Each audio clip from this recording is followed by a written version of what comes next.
এই খবরটি দেখার জন্য আমাদের সাথে থাকুন, সাবস্ক্রাইব করুন আর বেল আইকন প্রেস করুন। পিতৃপক্ষের শেষ ও দেবীপক্ষের সূচনার শুভ দিনে মহালয়ার তিথিতে বাঘমারি প্রগতি সংঘের পরিচালনায় ও রাজু চক্রবর্তীর উদ্যোগে দেবীপক্ষের মহালগ্নে বাঘমারি প্রগতি সংঘের ক্লাব প্রাঙ্গণে 1000 শিশুদের হাতে পুজোর নতুন বস্ত্র তুলে দেওয়া হলো। এই মহাতি অনুষ্ঠানে উপস্থিত ছিলেন দক্ষিণ দমদম পৌরসভার সিআইসি টিঙ্কু ভার্মা, 32 নম্বর ওয়ার্ডের পৌরপিতা ও উত্তর কলকাতার তৃণমূল যুব কংগ্রেসের সভাপতি শান্তিরঞ্জন কুণ্ডু, মানিকতলার বিধানসভা কেন্দ্রের বিধায়িকা স্বীপ্তি পাণ্ডে এবং আরও বিশিষ্ট ব্যক্তিবর্গ। রাজুদা আশীর্বাদে করছে নিশ্চিতভাবে, কিন্তু মানুষের আশীর্বাদ পাওয়াটা খুব বড় জিনিস। এখন অস্তিত্ব বজায় রাখতে গেলে মানুষের আশীর্বাদের ভীষণ প্রয়োজন। রাজু বরাবরই করে, নতুন কিছু নয়, আমরাও তাকে সঙ্গ দিই। আর জামা কাপড়গুলো তুলে দিতে পেরে ওদেরকে আনন্দ হয় যায়নি, তো আমাদের প্রচণ্ড আনন্দ হয়। দুটো বাচ্চাগুলো পায়, ওদের বাবা মাদের যে অবস্থা, অনেক বড় বড় বাড়িগুলোকে তুলে দিতে পারে। সেইটুকু সামান্য জিনিস রাজুকে ভগবান আশীর্বাদ দিয়েছেন, তবে পাচ্ছে। প্রতি বছরই করে, পুজোর আগে মহালয়ার দিন ও বেছে নিয়েছে, প্রতি বছর এটা করে।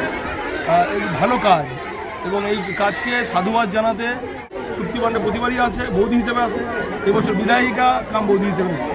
সুতরাং এটাই আনন্দ যে ওর সামাজিক মানসিকতা। আমার মনে হয় আমরা যারা সমাজে বাস করি, সে ডান হোক, বাম হোক, রাম হোক আর অন্য কিছু হোক, প্রত্যেকটা মানুষের উচিত নিজের পরিবারের বাচ্চা, নিজের বউ, নিজের জন্য, নিজের বাবা মার জন্য জামা কাপড় পুজোর কিছু কিনবো, তার সাথে পাড়ার কোনো একটা পরিবার তার জন্য কেনা উচিত। যদি সেটা হয়, সেই মানুষগুলো অরিজিনাল মানুষ। সোশ্যাল মিডিয়ায় অনেক কিছু লেখে, কিন্তু একটা বাচ্চা বা অন্য পরিবারের জন্য কেনার জন্য লেখে না। এইগুলো করা উচিত। রাজীর মতন মানুষকে এগিয়ে আসা উচিত। প্রতিটা পাড়ায় একটা করে রাজি থাকা উচিত।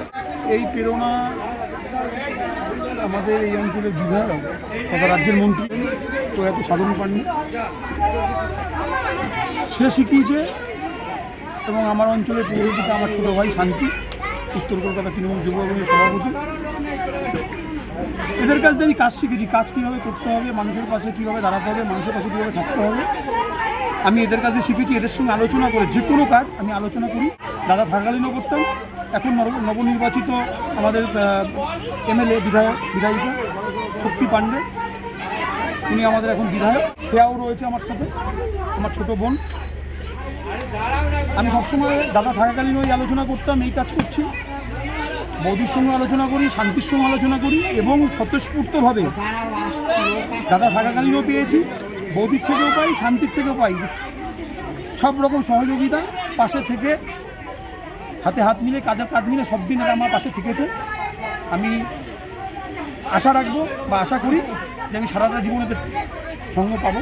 আর এই অঞ্চলের মানুষ রয়েছে। সবথেকে বড় জিনিস আমাদের ক্লাব সংগঠন বাঘমারি প্রগতি সংঘ সারা বছর মানুষের পাশে থাকে, মানুষের কাজে থাকে।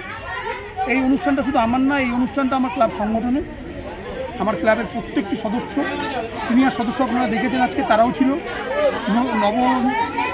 নতুন কিছু কাউন্সিলর, নতুন কিছু আমাদের সংগঠনের মেম্বার হতে চলেছে, তারাও আজকে ছিল প্রায় 20-25 জন। এবং আমাদের ছোট ছোট ভাইয়েরা ক্লাবের সংগঠনের যারা জড়িয়ে, তারাও রয়েছে। এই জন্য এই কাজগুলো করতে ভালো লাগছে বা পারছি।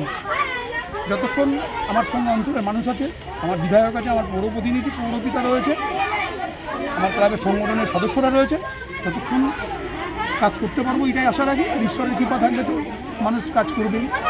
আপনারা দেখেছেন যে কত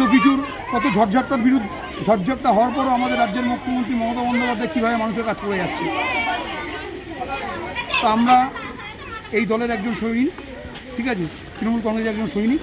আমরা ক্লাব সংগঠনটা করছি, ঠিক আছে, কিন্তু দলের আমরা মমতা ব্যানার্জির সৈনিক। আমরা মানুষের পাশে থাকতে ভালোবাসি, মানুষের কাজ করতে ভালোবাসি। আমরা চেষ্টা করব যতদিন মানুষ আমাদের পাশে থাকবে, বিশ্বাস করাবে, ততদিন আমরা এই কাজ করতে চাই। বরাবরই রাজু